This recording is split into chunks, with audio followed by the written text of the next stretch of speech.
En tout cas, Brive et La Rochelle qui gagnent, eh bien, ça met un peu plus de pression sur Bayonne et Castres. C'était le match de la peur à suivre sur cette 20e journée.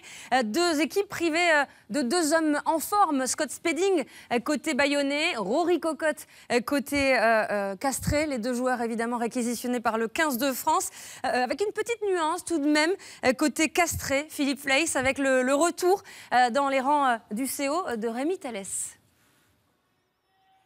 Oui, Rémi Thalès qui est arrivé mercredi soir à Castres pour préparer ce match au sommet, ce match de phase finale, comme l'ont qualifié les staffs des deux côtés. Rémi Thalès forcément un petit peu déçu de ne plus être en équipe de France. C'est la première fois que ça lui arrive depuis un peu plus d'un an. Donc pour préparer ce match capital, on vous l'a dit, avec la motivation de Rodrigo Capo Ortega et pour valider pour les Castrés, eh bien, ce déclic psychologique peut-être entrevu face aux Lyonnais la semaine dernière, et les Castrés qui rentrent parfaitement dans ce match avec cette première action et cette action de Babilo qui est dans l'embut bayonnais. Mais voilà, Babilo qui n'aplatit pas ce ballon. Monsieur Ruiz donne une pénalité, une mêlée à 5 mètres en faveur des Castrés. La pression de la part des avants de Castres et la pénalité donnée par Monsieur Ruiz et Julien Dumora qui passe les 3 premiers points de ce match. Entame de match idéal pour les hommes de David Darricarère qui mène 3-0 après 3 minutes de jeu, et le très bon début de match des Castrés se poursuit avec ce coup de pied par-dessus de la part de Cédric Garcia. Le rebond défavorable à Marvin O'Connor, récupéré par Martial,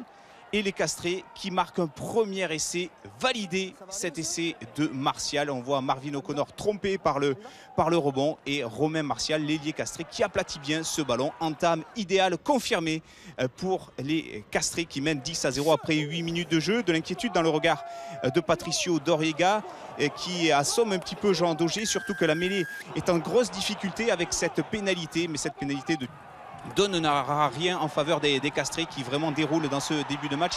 Ils mènent très nettement avec la 17e minute, la première action d'envergure de la part des Bayonnais qui enfin monopolisent le ballon, tiennent un petit peu ce ballon à l'image d'Iguiniz là qui passe par le sol. Iguiniz qui peut transmettre avec des libérations rapides pour Moribo. Moribo propulsé dans l'embut, mais là encore Monsieur Ruiz est bien placé et il va refuser logiquement cet essai après arbitrage vidéo. Moribo ne parvient pas à aplatir dans l'embut l'essai pour les Bayonnais, mais c'est mieux pour Bayonne qui revient petit à petit dans ce match avec une première pénalité de Loustalo, une deuxième. Ils prennent leur temps à l'image de ce chrono là qui s'égrène, et une seconde du terme, Loustalo permet à Bayonne de revenir à 4 points, 10-6 en faveur de Castres après 21 minutes de jeu. Mais les Castrés sont de nouveau à l'attaque après 25 minutes de jeu. Ils monopolisent toujours le ballon. Le drop pour Rémi Thalès des 40 mètres, le ballon qui s'élève, qui passe entre les poteaux. La bonne affaire pour les Castrés, d'autant que Rémi Thalès était blessé sur cette action. Regardez l'explication, la voici. Coup de crampon de la part de Kirkpatrick sur le visage du demi d'ouverture de l'équipe de France, ce qui ne l'a pas empêché de claquer ce drop. Bon pied, bon oeil pour Rémi Thalès qui permet à Castres de reprendre un petit peu le large et de mener 13-6. 13-6, puis 16-6, puis 16-9. Ballon de relance en toute fin de première période en faveur des Castrés. Herrera a un surnombre à jouer sur l'extérieur après ce ballon de récupération, mais il choisit de garder le ballon. Il passe par le sol, il se fait croquer le pilier argentin, et son compatriote Mauricio Ricciardo n'apprécie vraiment pas, d'autant que Loustalo est en réussite, et il permet à Bayonne à la mi-temps de revenir à 4 points, 16-12 en faveur de Castres. Castres qui est à la fête, alors que l'on présente à la mi-temps l'affiche officielle des fêtes 2015 de Bayonne. En deuxième période, Bayonne redémarre en trombe. Le début de match était pour les Castrés. La deuxième période est à l'avantage des Bayonnais, avec Jean Moribo là, qui est à quelques centimètres d'aplatir ce ballon. Mais regardez la bonne défense de la part de Yanni Borman. Les Bayonnais qui grignotent et qui reviennent à un petit point, 16-15, et qui insistent avec des ballons portés, des ballons en multipliant les temps de jeu. Et les Castrés, eux, se mettent à la faute régulièrement au sol. Monsieur Ruiz sanctionne, et Bustos Moyano, après 56 minutes de jeu, donne pour la première fois dans ce match l'avantage à Bayonne, qui prend le score 18-16. La tension est palpable pour Noriega, pour Darricarère, pour tout le monde, pour tout le stade, et Dumora permet aux Castrés de revenir à 9 minutes de la fin du match et de reprendre le score 19-18 en faveur de Castres. Toute la détermination des Castrés, la rage d'Ibrahim Diarra. Castres qui tient peut-être sa première victoire à l'extérieur, bonifié avec ce drop de Thalès. Bien non, il passe juste à côté. Première victoire qui pour l'instant est acquise pour les Castrés. On est à toute fin de match, une dernière possession, une ultime occasion pour les Bayonnais qui sont menés d'un point. Les Bayonnais qui insistent, et là Rémi Thalès qui le long de la ligne de touche se met à la faute. Il est en position de hors-jeu pour plaquer Guillaume Rouette. Monsieur Ruiz est bipé par son assesseur et c'est la pénalité en faveur des Bayonnais.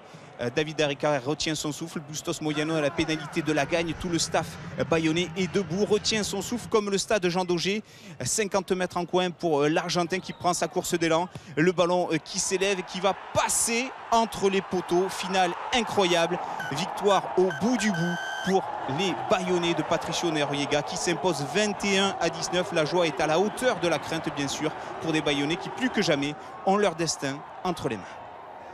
Un final incroyable et un point de bonus défensif pour le CO. Le premier point pris à l'extérieur cette saison pour les coéquipiers de Rémi Thalès à la 20e journée, Philippe Fleiss. Reste à savoir si ce n'est pas trop tard pour ces castrés. Les castrés qui vont bien sûr, Isabelle, ne pas se satisfaire de ce point de bonus. Ils étaient ici pour venir chercher beaucoup plus. Cette première victoire, bien sûr, après laquelle ils courent depuis le début de la saison. Première victoire à l'extérieur. Alors forcément, les regards déçus, notamment celui de Rémi Thalès qui s'est mis à la faute sur l'ultime ballon.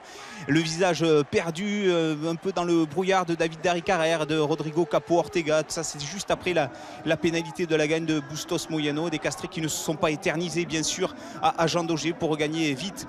Eh bien, Castres, des regards perdus, des regards tristes forcément, mais cette défaite, aussi cruelle soit-elle, continue d'emmagasiner de l'espoir pour Mauricio Reggiardo et puis pour Rémi Thalès, pour qui les semaines se suivent mais ne se ressemblent pas après la victoire face aux Lyonnais la semaine dernière. Bizarre le rugby. Ouais, c'est vrai que le week-end dernier ça nous avait souri, on était allé la chercher. Et là je pense qu'aujourd'hui on avait tout fait aussi pour aller la chercher. Je pense qu'on a réussi à vraiment contrarier cette belle équipe de Bayonne. Et voilà, il a manqué 5 secondes. Les visages à la rentrée des vestiaires, on va s'en sortir. Moi je crois très fort, j'essaie de transmettre ça. Aujourd'hui on a perdu certainement une équipe qui est meilleure que nous. Il a marqué plus de points. À partir de ce moment, ils ont été mieux que nous. Et à nous remettre en question et encore plus travailler, être plus responsable, on va s'en sortir.